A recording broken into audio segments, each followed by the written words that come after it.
brothers and sisters the same way. That's not coincidental. You've seen movies. You people have written books. You've seen documentaries of how piss poor they treat the natives in the countries that they walking around with damn bulletproof vests, Kevlar vests, automatic weapons, and they raping these women and they killing these men. And you hear about these military people coming back all the time, screwed up. And then some of them ain't as outwardly as screwed up as you were thinking, and they become cops and they kill black folks. So, how about this? If you leave one of these war-torn countries with military, exactly, thank you, Benita, community policing. What a novel idea. No, it's 50 years, it's an idea that's 50 years old. Thank you, Benita. But if you come on from these war torn areas where you were policing the communities over there, how about this? Taking that dude and have him sit on somebody's couch for 7 months.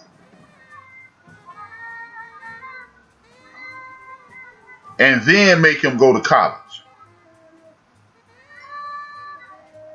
And since y'all like segregation, since y'all like discrimination, seeing how, my city, hella segregated. If your ass ain't from the South Side, you can't be a cop on the South Side. If you're not from the West Side, you can't be a cop on the West Side. How about that? Because if you are entering an area in which the only time you've seen black people is when they running, jumping, dancing, and singing, then you don't know us.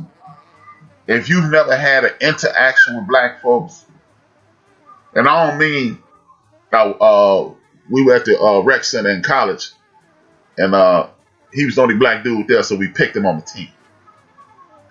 If you ain't been to a black person's house, if you ain't peeked at a black dude's sister, flirted with her, you don't need to be in no black community policing nothing. Because you have preconceived notions that's going to lead you to kill one of my brothers and sisters. And another point, approval. Brothers, sisters, nieces, nephews, uncles, aunts, cousins. We do not need the approval of anybody. Ain't got no is how I'm going to speak. Now, if I choose to say I don't have, that works as well. But there's nothing wrong with me saying ain't got no. It's the way we speak. I'm speaking the point of language, and I'm gonna say this till I get to blue in the face. The point of language is to disseminate ideas between two or more people. If I say ain't got no, and you understood that I don't have, I said it right. Stop capitulating to everybody else. And please miss me with that nonsense about in the business situation, you can't speak like that. Because you know what? If we go back 100 years when racism was exactly where it is now, and it was a bunch of brothers who was saying ain't got no, and they got some money to open up, to start businesses. Or how about this? Go to One United Bank and help them with the $1 billion challenge, and that's the largest black-owned bank in America. And ain't got no, they know exactly what you're talking about, because if you present the numbers to somebody who understands the concept that ain't got no, they'll give you the money, and then you continue to blow up your community. So nobody ain't got no right to tell you how to speak. Now, if you want to speak proper English, it's cool. That's cool too. But you ain't got no right to tell me how I should or should not speak. Point blank, period. Embrace your imperfections, man. Embrace your imperfections. Because there's nothing wrong with you having those imperfections. It's part of who you are.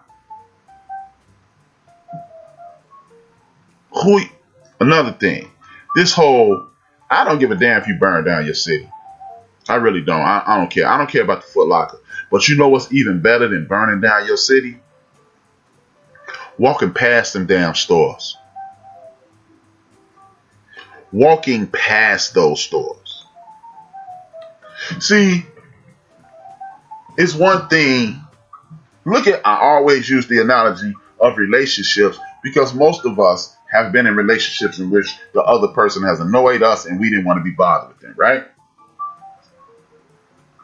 If you wanted to date somebody and y'all start dating and y'all break up and they hurt your feelings, it's momentarily satisfiable. It feels good to cuss them out and tell them exactly what's on your mind. But what you know will have even longer term effect? When you just walk away. Like Nas said, I wish you the best even if you wish me the opposite. I learned that at 14. Now I was 15. This dude named Derek, I've told the story many times on the show as well. This dude named Derek got spazzed out on a custom mount in the lunchroom line at my high school. Derek has never spoken to me again. Never said another word. He just looked at me and walked away. Never said another word. I apologize. He just looked at me and walked away. The fact that here we are 35 years later, I'm still speaking about it, is proof positive. When you walk away from somebody, when they've done something wrong to you and never deal with them again, it stings. I know a girl, ex-girlfriend. She was like, she thought she was telling me something and broke up with me. I said, all right, bet. I saw her like 15 years later. She said, man, I thought you were finna jump on me. I said, why? You just walked away. I was scared of you for like 6 months. I said, oh, okay. And walked away again. See, when you leave foolishness alone, foolishness don't know how to deal with you. Yelling, screaming, cussing, acting a fool. The greatest protest is what Dr. King did to their bus company. Screw your bus company. Screw your bus company. Bought it to his knees. We ain't finna argue with y'all no more. We got to get on the back. We ain't getting on at all. We ain't getting on at all then. If I got to get on the back, I'm not getting on. And they ain't said, y'all better do this. They just said, oh, we done. See, you have to, it's this thing in our culture called Sankofa. It is a bird. It is a bird with his baby, with an egg in his mouth looking backward. It means to get to the future, you must look back and see how to solve how the same problems were solved in the past. We disengaged, brought that bus company to its knees. All it took was you to get to know the people in your community, you to have a common goal, a common enemy, acknowledge a common enemy, and then move forward. That's all it took. That's all it took. Oh, well, you don't want to deal with me? Cool. We don't want no black people over here? That's cool. We not ever come. See, a boycott is something you return to. See, I ain't boycotting somebody who mistreat me. See, disrespect will be met with equal disrespect. You niggas can't come over here. Oh, we niggas? Not a problem. Not a problem. I understand we niggas is cool. But the niggas ain't coming back over here ever. See, we got this thing. To me, we got it twisted. I ain't gonna mess with you for a little while and then you gonna feel the sting.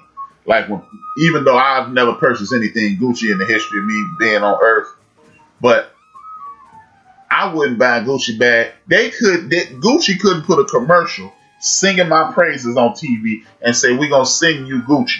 When it gets to my house, I'm gonna burn it. I'm gonna put a commercial on air saying, this is how I feel about you, Gucci. The Gap, another company, but y'all gonna hire Kanye thinking y'all gonna accept us. I remember Tommy Hill figured the Tommy figured we don't want brothers in our stuff.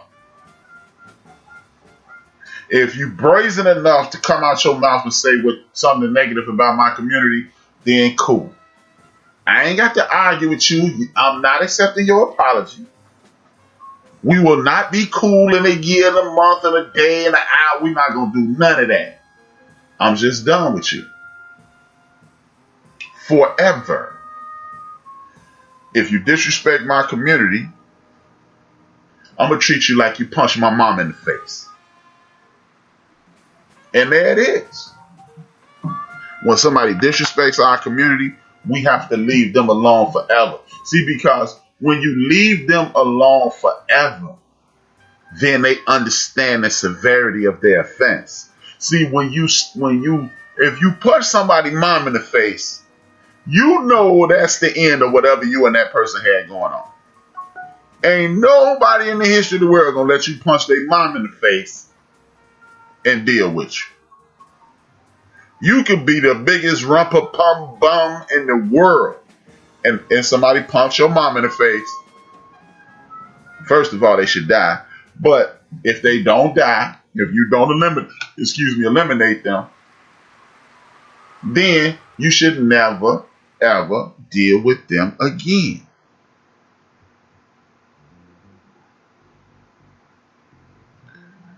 It's about to go down. That's it, y'all.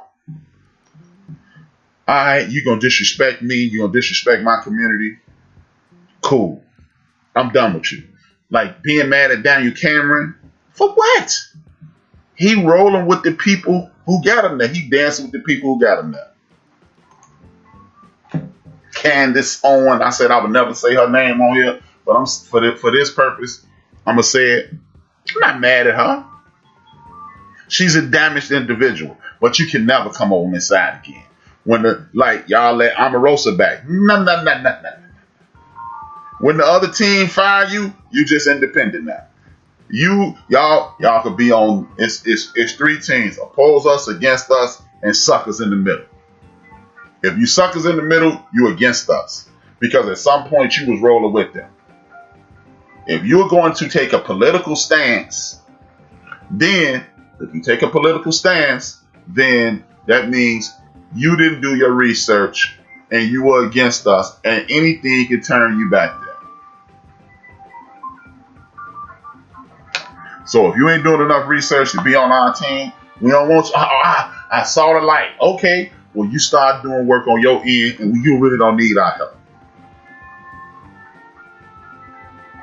You don't really need our help. We cool over here, though. Thanks. Appreciate you. Holla at your boy. That's how you do it. And with that being said, man, I want to thank y'all for tuning in to Build for This Network. I am HRap B. Need y'all to continue to engage. Like me and D Gray said on Thursday on Couch Potatoes, we finna reinstitute this thing we used to call Black Spreaker. Well, if it's a program on Spreaker, do what I do, man. Even if I don't listen to the program, you know what I do? I open up 4 or 5 windows on my laptop or my iPad, and I play 4 or 5 shows from my community. Get people them plays, man. It ain't gonna hurt you. You could be watching something else and not even know what I'm listening to. I mean, not even know what I'm saying. Just now, good show, HRap at the end of it. You ain't heard a word I said. I do it with a lot of people, man. If I'm too busy to do it, that's what I do. Later on tonight, well, actually in a minute, man, the homie D Gray, he gonna be on in a minute. He gonna be on within a half hour. D Gray is always putting out great programming. Please support my brother. He in the chat room. I don't know if he gonna do it on his 405 joint or on the Gudio, or if he gonna do it on X. Why? If you follow me, you gonna get an alert. You gonna just go to one of my groups and you gonna get an alert. And from my man D Gray. Period. Full stop. Then Black Swan to be on a little later. And then tomorrow, I think Ready for Life come on, and I know D Gray coming on tomorrow night. Monday morning, the #1 Chief Rocker Jersey Vern, he talking entertainment, he talking sports, he talking life. Monday night, ain't nobody. D Gray back on Monday night. Tuesday, my man DJ Mad Knox, he gonna be in the building, killing it as usual. Tack on hip hop. Then it's me, Joe McGee, aka Joe from Houston, aka Joe from Dallas, aka Joe from Chicago. He got a bunch of, and then that's the homie Joe. Joe not gonna be on Tuesday more than likely because it's his birthday, and he flying from one of his many destinations.